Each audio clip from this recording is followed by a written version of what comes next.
जो मनुष्य एकमात्र भगवान की भक्ति में चित्त लगाकर पवित्र हो, अभीष्ट वर देने वाले लोक गुरु भगवान विष्णु और श्री कृष्ण को प्रणाम करके स्वर्ग और मोक्ष प्रदान करने वाले पुराण का निरंतर श्रवण करता है, उसके समस्त पाप नष्ट हो जाते हैं। वह इस लोक में उत्तम सुख भोग कर स्वर्ग में भी दिव्य सुख का अनुभव करता है। तत्पश्चात प्राकृत गुणों से मुक्त हो भगवान विष्णु के निर्मल पद को प्राप्त होता है। इसलिए एकमात्र मुक्ति मार्ग की इच्छा रखने वाले स्वधर्म परायण श्रेष्ठ ब्राह्मणों को, मन और इंद्रियों को वश में रखने वाले कल्याणकामी उत्तम क्षत्रियों को, विशुद्ध कुल में उत्पन्न वैश्यों को तथा धर्मनिष्ठ शूद्रों को भी प्रतिदिन इस पुराण का श्रवण करना चाहिए। एकमात्र धर्म ही परलोक में गए हुए प्राणी के लिए बंधु की भांति सहायक है। मनुष्य धर्म से भी राज्य प्राप्त करता है, धर्म से ही वह स्वर्ग में जाता है तथा धर्म से ही आयु, कीर्ति, तपस्या एवं धर्म का उपार्जन करता है और धर्म से ही उसे मोक्ष की प्राप्ति होती है। इस लोक में तथा परलोक में भी धर्म ही मनुष्य के लिए माता पिता और सखा है। इस लोक में धर्म ही रक्षक तथा मोक्षदाता है। वह श्रेष्ठ पुराण धर्म की वृद्धि करने वाला तथा परम गोपनीय एवं वेद के समतुल्य प्रामाणिक है। 26 नवंबर को मार्गशीर्ष महीने के कृष्ण पक्ष की एकादशी तिथि देर रात 1:01 पर शुरू होगी तथा 27 नवंबर को रात 3:47 पर खत्म होगी।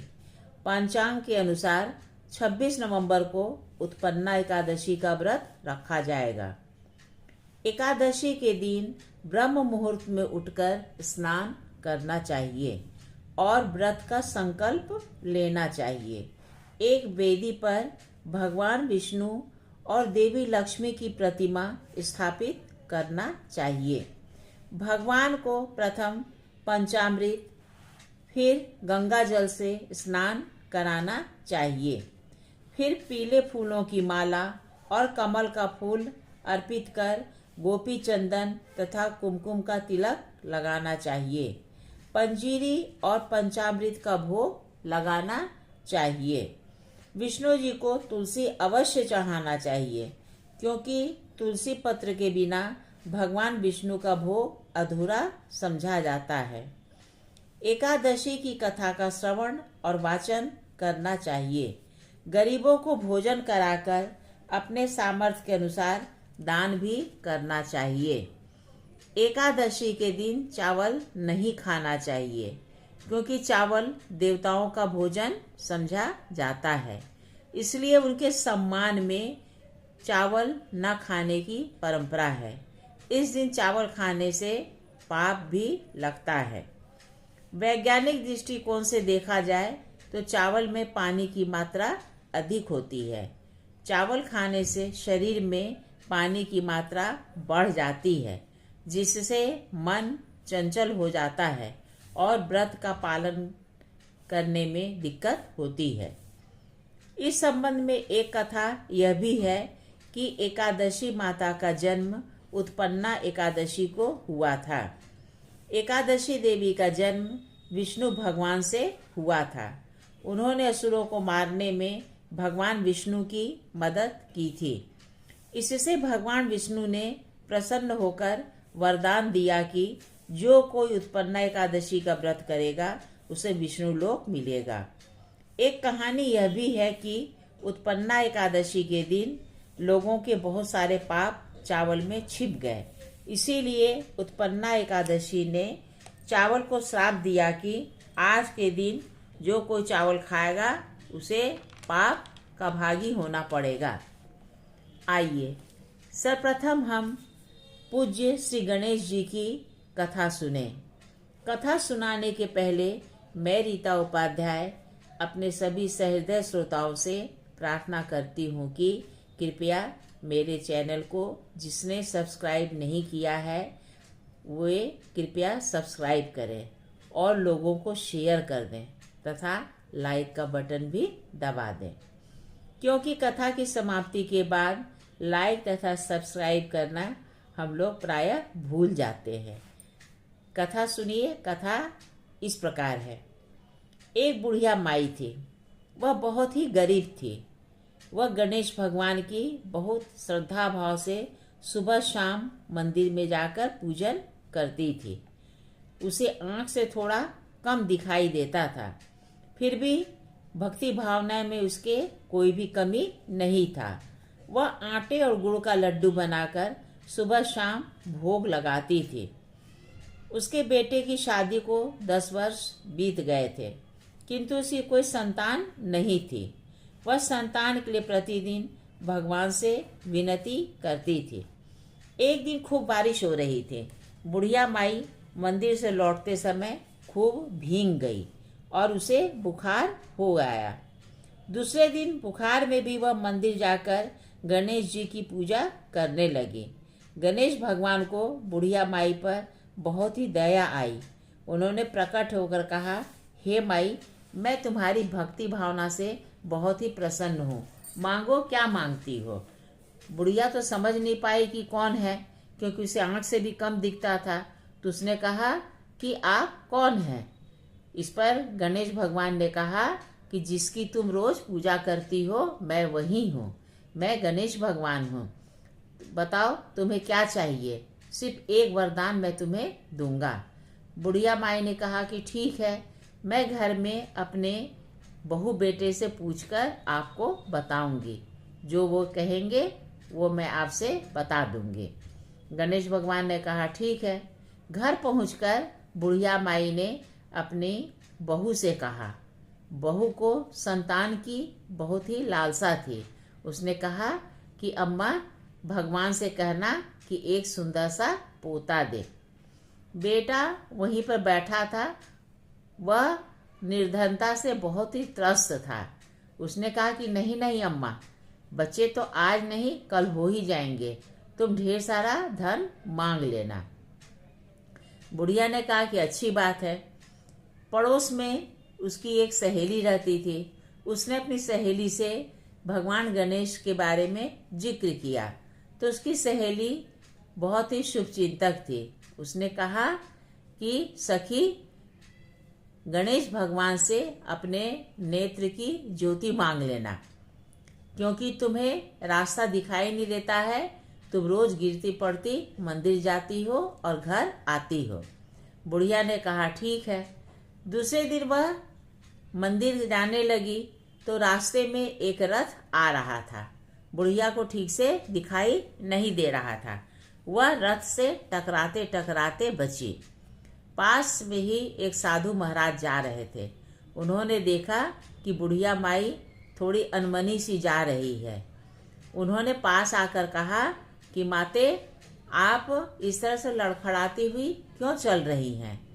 बुढ़िया माई ने कहा कि मेरे नेत्रों की ज्योति बहुत ही कम है, मुझे ठीक से दिखाई नहीं देता है। साथ ही उन्होंने गणेश भगवान के वरदान की बात भी साधु महाराज को बताई। साधु महाराज ने एक क्षण के लिए सोचा और फिर कहा कि आप जाकर गणेश भगवान से कह देना कि मेरे घर में सोने के कटोरे में मेरा पोता दूध भात खाता मिले। यह कहकर सन्यासी महाराज चले गए। बुढ़िया मंदिर में गई। जैसे ही गणेश भगवान की उसने पूजा समाप्त की, गणेश भगवान प्रकट हो गए। कहा कि कोई वरदान मांग लो।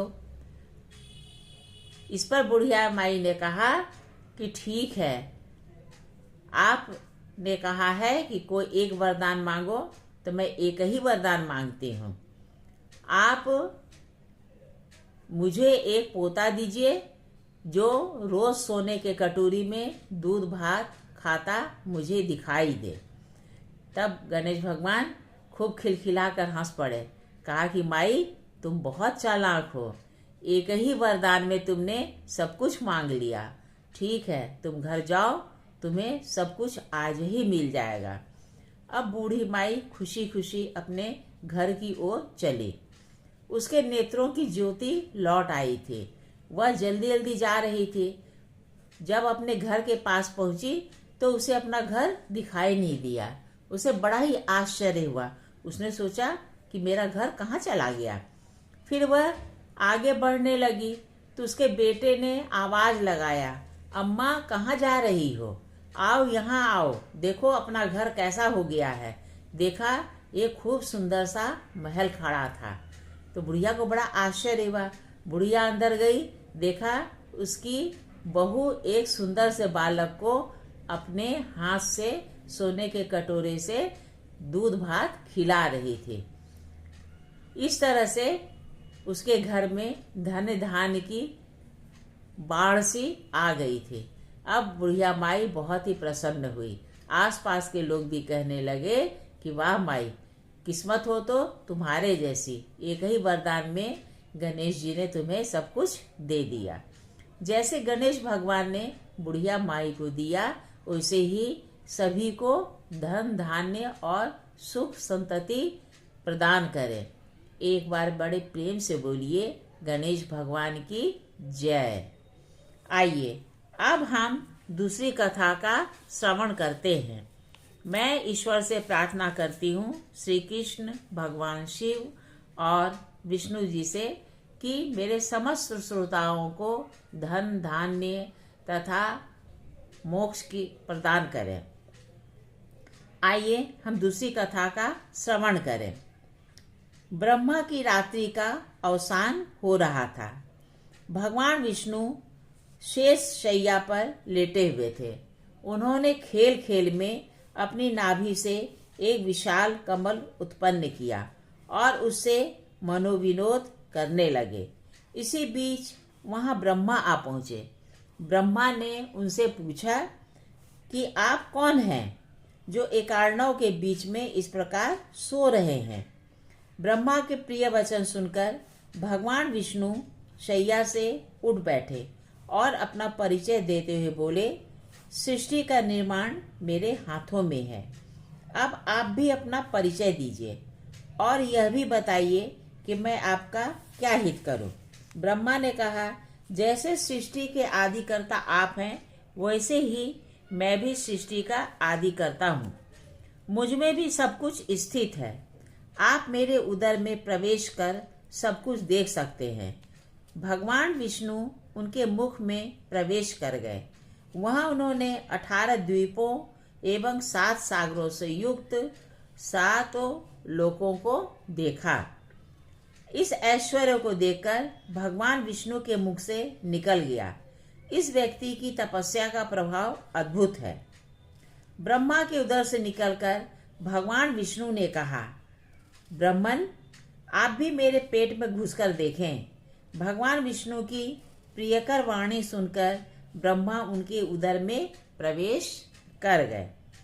ब्रह्मा ने भी उन दृश्यों को देखा जिसे भगवान विष्णु ने ब्रह्मा के उदर में देखा था। ब्रह्मांड का इतना विस्तार था कि ब्रह्मा उसका ओर छोर नहीं पा रहे थे। इधर भगवान विष्णु ने ब्रह्मा के निकलने के सभी द्वार बंद कर दिए। अंत में ब्रह्मा सूक्ष्म रूप धारण कर कमल की नाल के द्वारा बाहर आकर कमल पर बैठ गए। उस समय उनका वर्ण कमल के रंग का हो गया था। इस प्रकार दोनों ने दोनों के ऐश्वर्य को देखकर यह समझ लिया था कि दोनों ही सृष्टि के मूल कारण हैं। अब यह समझना शेष रह गया था कि दोनों में श्रेष्ठ कौन है। दोनों ही अपने को श्रेष्ठ ठहरा रहे थे, अतः तनाव बढ़ने लगा। यहाँ दोनों देव जीव कोटि के हैं। जीव जिसका चाहे जितना ऐश्वर्य संपन्न हो जाए, यह माया के घेरे के भीतर ही रहता है। माया से परे केवल परमात्मा ही होता है। सूर्य के सम्मुख जैसे छाया नहीं हो पाती, वैसे परमात्मा के सम्मुख माया कभी नहीं हो पाती। हाँ, तो ब्रह्मा और विष्णु में होड़ लग गई। तब दयालु पर ब्रह्म परमात्मा उन्हें माया से ऊपर उठाने के लिए शंकर के रूप में तीव्र गति से उन दोनों की ओर बढ़े। परमात्मा में दया का सागर लहराता रहता है। जैसे माता अपने बच्चे को गिरते देखकर तुरंत सहारा देने के लिए दौड़ पड़ती हैं, वैसे ही परमात्मा रूप शंकर भी उन दोनों देवों को सहारा देने के लिए दौड़ पड़े थे। तेजी से चलने के कारण उनके पैरों की चोट खाकर जल की बड़ी बड़ी बूंदें आकाश में उठने लगी। हवा में भी क्षोभ उत्पन्न हो गया। कभी बहुत गर्म और कभी बहुत ठंडी हवा के झकोरे आने लगे। इस आश्चर्य को देखकर ब्रह्मा ने विष्णु से पूछा, सहसा हवा के झकोरे कैसे आने लगे हैं? मोटी मोटी बूंदें कहाँ से गिरने लगी हैं? यह कमल तृण सा कैसे हिलने लगा है? भगवान विष्णु ने स्नेहसिक्त वाणी में कहा, भगवान शंकर आ रहे हैं। उनके आगमन से ही ये घटनाएं घट रही हैं। वे परब्रह्म परमात्मा हैं। आइए हम दोनों मिलकर इनकी स्तुति करें। ब्रह्मा ने कहा, ईश्वर तो मैं और आप दो ही हैं, यह तीसरा कहाँ से आ गया? इतना कहते कहते ब्रह्मा को क्रोध हो आया। भगवान विष्णु ने प्रेम से समझाते हुए कहा, ब्राह्मण आप ऐसा न कहें। ये संसार के आदि कारण परमात्मा हैं। ये जीवों के जीव हैं। ये बीजी हैं और हम आप बीजयोनि हैं। अतः हम लोगों को आदर के साथ इनकी स्तुति करनी चाहिए। भगवान विष्णु के सांत्वना में शब्दों से ब्रह्मा को ब्रह्म का बोध हो गया। फिर दोनों देवों ने मिलकर शंकर की स्तुति की, जो सारस्तव के नाम से प्रसिद्ध हुआ। अमरतुल्य इस स्तुति को सुनकर परमात्मा सदाशिव बहुत प्रसन्न हुए। जानते हुए भी उन्होंने स्नेह बढ़ाने के लिए पूछा, आप दोनों कौन हैं? आप दोनों में से बहुत ही उत्कृष्ट प्रेम है, उससे मैं बहुत प्रभावित और प्रसन्न हूँ। आप दोनों वरदान मांग लीजिए। विष्णु के सुझाने पर ब्रह्मा ने वरदान मांगा कि आप मेरे पुत्र हों। भगवान सदाशिव ने कहा, मैं आपकी इच्छा तब पूर्ण करूंगा जब आपको सृष्टि रचना में सफलता न मिलेगी और आपको क्रोध हो जाएगा। तब मैं उसी क्रोध से उत्पन्न होऊंगा। तब मैं प्राण रूप 11वां रुद्र कहलाऊंगा। भगवान विष्णु ने अपने लिए वरदान में केवल भक्ति मांगी। उससे भगवान सदाशिव को बहुत संतोष हुआ। उन्होंने अपना आधा शरीर उन्हें माना। तभी से वे हरिहर के रूप में पूजे जाते हैं। कथा की समाप्ति के बाद एक बार फिर से बड़े प्रेम से बोलिए, भगवान विष्णु की जय, भगवान शंकर की जय, परम ब्रह्म की जय, श्री गणेश भगवान की भी जय। भगवान सभी श्रोताओं भक्तों का कल्याण करे, उन्हें उत्तम धन संतति प्रदान करे और सभी को मोक्ष प्रदान करे। मैं रीता उपाध्याय कथा की समाप्ति के बाद आपको नमस्कार करती हूँ।